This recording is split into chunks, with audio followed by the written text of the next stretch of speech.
पंजाब के एक गांव में कविता का परिवार रहता था, जहां उसका बेटा डिक्कू अपनी बीवी प्रीतो के साथ रहता। अरे प्रीतो बहू, तूने तो 16 सोमवार रखे होंगे जो मेरे डिक्कू जैसे बेटे नाल ब्याह हुआ तेरा। अरे मेरे नाल ब्याह करने के लिए तो बहुत से रिश्ते आए थे, वो तो डिक्कू को मैं पसंद थी तो मुझे करनी पड़ी शादी। डिक्कू रंगीले अंदाज में गाना गाते हुए कहता है, ओ ये जवानी है दीवानी, ओ मेरी रानी। अरे कल मुहे तेरी जवानी दीवानी हो चुकी हो तो जरा कोई काम धंधा ढूंढ ले और तेरी ये मेकअप की दुकान का खर्चा निकालना शुरू कर। लो जी, मेरे प्यो ने बड़ा मेकअप का सामान दिया है, तुसी मेरी चिंता न करो। दिन भर जो ये घूमते रहते हो ना, उस पर लगाम लगा लो। और वैसे भी मैं तो चले जाना अपने पेके। हाँ और प्रीतो चल मैं छोड़ देना है। चुप प्रीतो के प्यो, वो क्यों जाएगी? फिर घर का काम क्या तेरी माँ करेगी? डिक्कू वहाँ से गाना गाते हुए चला जाता है। डिक्कू न कोई काम करता न था, उल्टा सारा दिन घर से बाहर रहता। एक दिन डिक्कू कहता है, और प्रीतो मुझे एक नया फोन लेना था, लेकिन पैसे नहीं है। मेरे सारे दोस्त स्मार्टफोन यूज करते हैं, तो फेसबुक और इंस्टा में अकाउंट बनाते हैं। प्रीतो अपनी सोने की अंगूठी निकालकर डिक्कू को दे देती है। ओ ए गल, ये लो, तुसी कभी ऐ ना समझना कि तुसी कमाते नहीं हो, तो प्रीतो है ना, वो आपके लिए कुछ भी करेगी। हाँ। अगले दिन कविता की नजर प्रीतो की उंगली पर पड़ती है। अरे प्रीतो, तेरी अंगूठी कहाँ है? ओ मांडी काम करते वक्त अटकती थी, इसलिए उतार दिया था। कविता प्रीतो की बात मान जाती है। अगले दिन डिक्कू फिर प्रीतो के पास आता है। अरे प्रीतो, वो मेरे दोस्त की बहन है, उसकी शादी होने वाली है, लेकिन उसके पास कोई महंगे कपड़े नहीं है। एलो, इतनी सी बात। वो अलमारी से एक चमकता हुआ सलवार कुर्ता निकालकर डिक्कू को दे देती है। ये लो जी, ए दे देना उन्हें।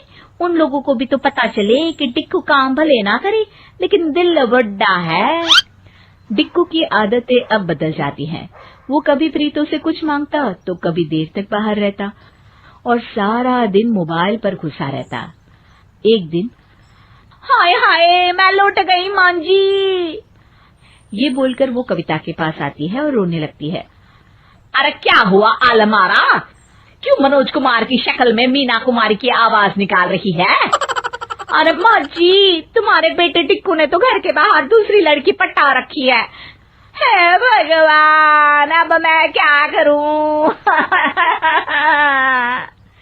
तभी वहाँ डिक्कू आ जाता है। प्रीतो फिल्मी अंदाज में कहती है, हे मेरे प्राणनाथ, मैंने तुम्हें क्या समझा था और तुम क्या निकले? धोखा धोखा दे दिया अपनी प्रीतो को।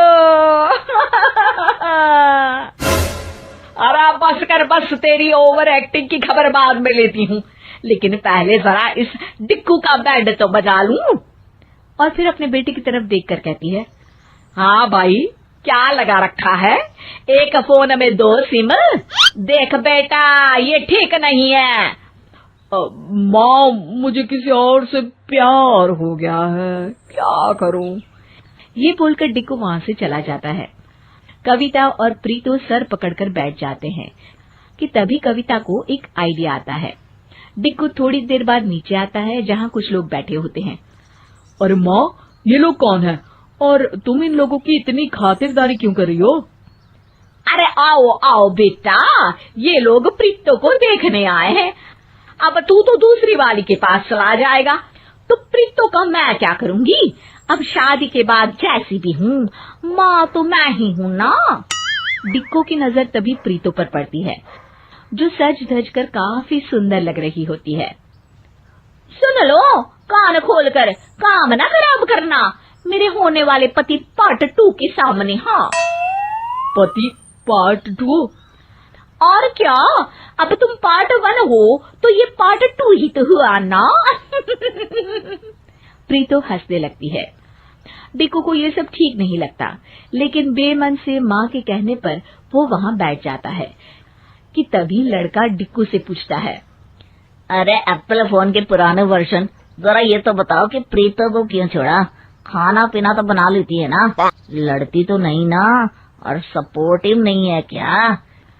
डिक्कू को उसकी बात पर गुस्सा आ जाता है, लेकिन वो खुद को संभाल कर उसे डांट कर पूछता है, मतलब क्या बोलना चाहते हो? साफ साफ बोलो। अरे मतलब चालाक है प्रीतो, तुम्हारी जरूरत में क्या कभी तुम्हारा साथ नहीं दिया, तुम्हारी बात नहीं मानी, या फिर वो लड़का आगे कुछ बोलता कि डिक्कू को गुस्सा आ जाता है। ओए ओए, रूम के खटमल वाले बेड, सुन, उठा अपना बोरिया बिस्तर और निकल यहाँ से।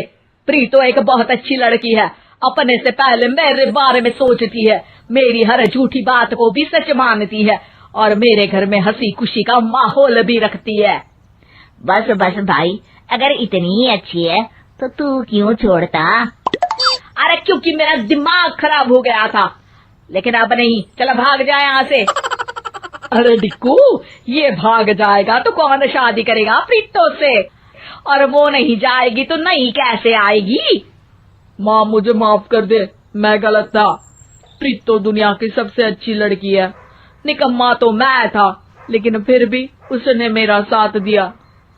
फिर वो प्रीतो के पास जाता है। मुझे माफ कर दे प्रीतो, मैं आगे से कहीं नहीं जाऊंगा।